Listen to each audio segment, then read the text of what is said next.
Let's dive straight into the story of one of Inglewood's most talked about rappers, Mack 10. Before the fame, before the gold records, there was Dedrick Eason, born on August 9, 1971, right in the core of Inglewood, California. Life there wasn't a walk in the park. The streets were loud, raw, and full of stories that could change in an instant. In the 1980s, Los Angeles was going through a wild transformation. Every neighborhood had its own rhythm, its own struggles, and its own rules. Across LA County, from South Central and Watts to Compton, Long Beach, Carson, and Inglewood, gangs were rising fast. The Crips, the Bloods, the Pyrus, and the Hoolas all claimed corners, turning neighborhoods into dangerous battlegrounds. The streets were shifting, and young Mack 10 was right there in the middle of it, watching, learning, and growing up fast. Mack came up on Queen Street, a spot that carried a big reputation. That block was home to the Queen Street Bloods, a set that made a name for themselves on Inglewood's west side. They stood alongside other strong Inglewood crews like the Inglewood Family Bloods, the Neighborhood Pyrus, the Avenue Pyrus, and the Crenshaw Mafia Bloods. But with every name came conflict. Rivalries with Crip sets and even beef with other blood sets made the area unpredictable and intense. Living in that kind of environment, Mack didn't have to search for identity. The streets gave him one. He knew everyone in his neighborhood, from close friends to the big homies he looked up to. Like most kids, he once dreamed of going pro in sports, hoping to make it to the NFL someday. But life had other plans. By the time he hit middle school, music was starting to pull him in. The beats, the lyrics, the stories being told, it all spoke to him. Influenced by homies who were already into hip-hop, Mack started picking up the mic himself. Artists like NWA became major inspirations, pushing him to write his own rhymes with that same raw energy. It didn't take long before people around Inglewood started noticing his talent. Mack joined a local group called First Amendment, and from there, doors began to open. Through a mutual friend, he met the legendary Eazy-E, a connection that changed everything. Mack even wrote a few records for Eazy-E, proving his skills was no joke. That move linked him to major industry names like DJ Bobcat, DJ Pooh, and members of Ice Cube's crew, the Lynch Mob. Step by step, Mack 10 was leveling up, and soon Inglewood would have a new voice shaking the rap game. Not long after making waves in the industry, Mack 10 crossed paths with Ice Cube, a meeting that would change everything. They linked up in the studio, trading verses and creating serious heat. Before long, Mack was joining Cube and the Lynch Mob on tour, that chemistry getting tighter with every show. Ice Cube started putting Mack on tracks, introducing him to bigger audiences, and even landing him a spot on the legendary Friday movie soundtrack in 1995. Cube believed in his potential so much that he helped Mack score a record deal with Priority Records, a huge move for his career. But things didn't stay peaceful for long. The Friday soundtrack stirred up drummer with Cypress Hill, who accused Ice Cube of stealing one of their songs. We're friends and this is hip hop and everything. And I thought, yeah, it could happen. It's hip hop, I said, you know what, let me talk to them. I'll straighten it out. The tension got heated, and soon diss tracks were flying from both sides. Mack didn't just stand on the sidelines. He jumped right in, backing Cube and firing shots on his tracks. The feud got messy, and even when it seemed like it might die down, another studio situation sparked it up again. Cube invited Be Real from Cypress Hill to record vocals for one of his artists under Lynch Mob Records, but the vibe in the studio was tense. Old wounds weren't healed yet. And I heard a couple lines that were the same things I used on the Temple of Boom record, and I thought to myself, wait a minute, that's my line. How the hell is it on this record? I'm like, damn, again? In my opinion, I felt like he saw my reaction, and I walked out of the room for a second to make a phone call. When I came back, the line was gone. And I was thinking, oh, wait a minute, that line ain't there no more. Okay, I know I'm not tripping. So I come back and I have a talk with these guys again, Muggs and Sen. I said, hey, I think he really did take our shit. I don't run from no challenge, from nobody. Even though we was dogs, I felt like they should be dealt with. Eventually, the situation hit a breaking point after a wild incident. Ice Cube's chain got snatched by Solo, and word spread fast that it was handed over to Be Real to humiliate Cube on stage. We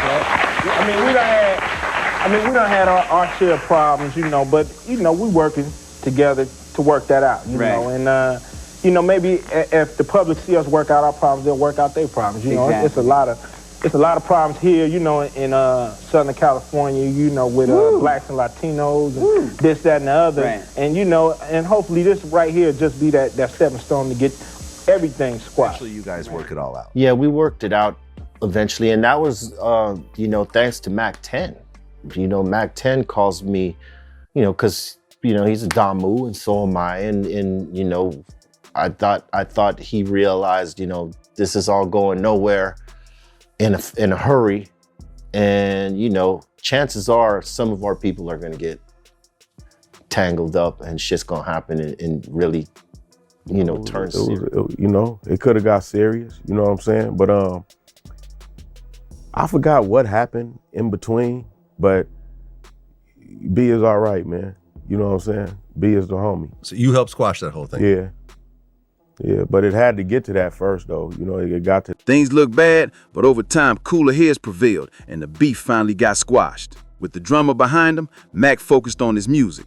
In 1995, he dropped his self-titled debut album, Mack 10, featuring hard-hitting tracks like For Life, On Them Dames, and Westside Slaughterhouse featuring Ice Cube and WC from Westside Connection. The project went gold, proving Mack 10 was officially a force in West Coast rap. Still, controversy followed when Ice Cube took aim at Chicago rapper Common on Westside Slaughterhouse, feeling Common disrespected the West Coast with his song I Used to Love Her Aches. Common fired back with his diss track, The Bitch in You. And once again, Mack 10 rolled with Cube, fully backing his crew. She's supposed to be hip-hop, and he's so in love with her, but when she go out here, she get fucked up. What you mean, nigga? Why it was cool everywhere else it went, but when it came over here, it's fucked up now. Love NWA, Ice Cube, King T, Compton's Most Wanted, Too Short. We felt it was a diss, so at least I did. I mean, everybody did, but you know, I was the first one with the pen, so that's how that started. The tension between Cube and Common got so serious it almost turned violent when Common came to LA. But the beef was finally cooled down by Minister Louis Farrakhan, who stepped in to bring peace between the two sides. By 1996, Westside Connection was officially formed, a powerhouse trium made up of Ice Cube, WC, and Mack 10 himself. They dropped their debut album, Bow Down, an instant classic that hit hard with anthems like Bow Down and Gangsters Make the World Go Round. The album went platinum, solidifying their place as one of the biggest groups in West Coast history. That same year, Mack took things into his own hands, launching his record label Who Bangin' Records. Through it, he pushed other West Coast talent like All From the Eye, CJ Mack, The Comrades, Glasses Malone, MC8, and of course, more music from Westside Connection. He wasn't just rapping anymore, he was building an empire. 1997 brought even more success. Mack dropped his second album, based on a true story, which went gold thanks to bangers like Backyard Boogie. That same year, he started acting too, landing roles in Master P's movie Body Body, Rhyme and Reason, and even appearing on the Jamie Foxx show. Then came 1998, and Mack 10 dropped another solo project, The Recipe. It went gold too, and featured an all-star lineup including Master P, Snoop Dogg, Eazy-E, Old Dirty Bastard, and Jermaine Dupri. His name was everywhere, and he was proving he could stand next to the biggest names in the game. By 1999, Mack made his move into film again, starring in the hood classic Thicker Than Water, alongside Bronx rapper Fat Joe. It was the perfect mix of music, street culture, and cinema, and another major win for Mack 10's growing legacy. 1999 wasn't just about movies and music for Mack 10. It was also the year his love life hit the headlines. That's when he met T-Boz from the superstar R&B group TLC. The two clicked fast, sparks flew, and by 2000, they were officially married. I want to know, how did you come at T-Boz? Like, did you just walk over to him and be like, baby, you look fine? I was a dog about it, you know what I mean? I just did it, just hollered, you know. How'd you do? Yeah, come here, you know what I mean? She came, and once she came, she was cracked.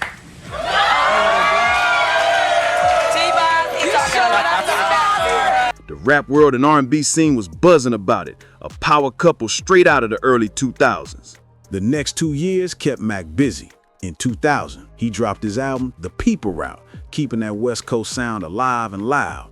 Then in 2001, he came back strong with Bang a Ball, released under Cash Money Records after landing a huge one-album deal with the label. The connection with Birdman and Lil Wayne was major, and people even started saying that Mack 10's blood ties and swagger rubbed off on the Cash Money camp. The collab was pure fire and showed just how deep Mack's influence reached. Mack wasn't just sticking to the studio though. Hollywood came calling again.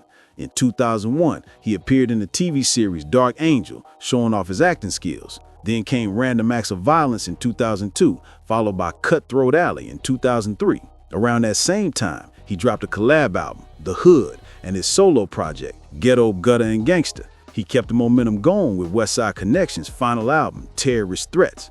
But sadly, that project would mark the end of an era. Not long after the album's release, Mack 10 and Ice Cube had a major fallout. Word spread that the tension started after an altercation between Q's brother-in-law and Mack's crew, and it got ugly. Whatever happened behind the scenes was serious enough that they stopped speaking entirely. To this day, the silence between them remains, and that rift marked the official end of Westside Connection. To focus around Ice Cube's brother-in-law.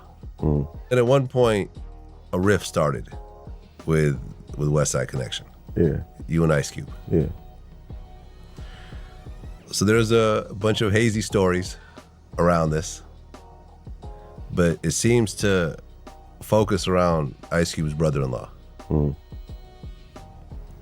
Can you talk about that? I mean, what you want to know? Well, what happened?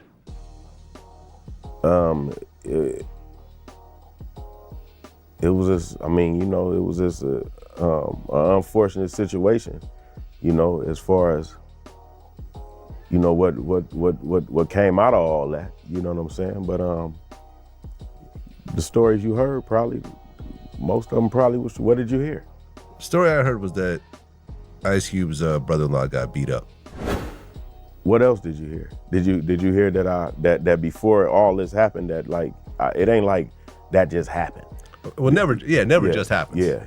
But there was friction. It was conflict, yeah. You know, but I went to Cuba about 4 or 5 times before the conflict jumped off. Okay. And told him to correct the situation. So that's the part that everybody leave out, I think. Right. I didn't. Nobody didn't intend on starting nothing or nothing even like escalating to that level. You know what I'm saying? Because if you go to somebody 5 times before it escalate, then you was trying to be diplomatic about the situation. Right. I mean, the problem is that you're talking about Ice Cube's wife's brother. I understand. So now Ice Cube gets put in a weird situation where... Well, it depends on how weird you want to be. Because if it was my wife's brother, I would have told him he can't fuck my money up. Right. And he can't be out of line with nobody I'm getting down with. And if you got that big of a problem with him, stay at home. You know what I'm saying? Like, it's a problem with Mack? Yeah, it's a problem. You know what I mean? It's I like you know, it's a thing where this is a motherfucker. You know, it's just a violation that can't be overlooked. Okay. Ever a chance we could get a Westside Connection reunion with you, Dub, and Mack 10? Probably not. Dang. Probably not. Wow. I don't want to do another Westside Connection. Yeah. Yep. I saw Mack 10 on Vlad TV, and you know, I always wonder what happened with that relationship. When you get he him tells on, his side, but... of course he do. Of course he do. I don't want to talk about it, to be honest, because he know what it is. Then came 2004, and Mack's name was back in the headlines, this time for personal drama. His marriage to T-Boz ended in divorce after she accused him of being unfaithful and abusive. The media went wild, painting Mack in a harsh light, but he denied every claim, saying none of it was true. Despite all that, the two eventually found a way to move forward as co-parents, raising their daughter together with mutual respect. At one point, there was a bunch of drama. I guess you got a restraining order against you, and... Yeah, but none of that shit was real, though. It wasn't? Nothing. Never ever had an incident where, you know, it was no violence or no nothing. Like, only thing we ever had is an argument. Okay. We ain't never had none of that kind of shit. But the lawyer she had at the time thought that probably it'd make the case better or something. Maybe he was chasing. Even with all that turmoil, Mack stayed focused. In 2005, he released Hustler's Handbook, proving he still had that fire. That same year, he popped up in several films, including Halloween House Party and Apocalypse of the Beauty Queen. By 2006, he was still in front of the camera, starring in It Ain't Easy and The Drop. Fast forward to 2009, Mack dropped another solo album, Hard White, and by 2010, He teamed up with Glasses Malone for a collab project called Money Music. Those would end up being his last 2 albums, closing out an impressive catalog that stretched over a decade. After 2011, Mack 10 stepped away from the spotlight. His final film appearance was in Bud's house, and after that, he switched gears, focusing on real estate and doing live performances instead of chasing headlines. He may have left the constant media buzz behind, but his name still carries weight in West Coast hip-hop history, a true Inglewood legend who left his mark and walked away on his own terms. After keeping a low profile for years, Mack 10 has stepped back into the spotlight, and fans couldn't be happier. Recently, he's been sitting down for interviews with major platforms like Vlad TV and No Jumper, opening up about his past, his music, and the wild ride that built his legacy. He's been dropping new tracks again, proving he still has that signature West Coast sound that made him a legend in the first place. But life for Mack 10 isn't just about the studio anymore. He's all about giving back. These days, you can catch him coaching Pop Warner football and Little League baseball, staying active in his community and guiding the next generation. On top of that, he's a proud father of 5, balancing family life while keeping his name solid in the culture.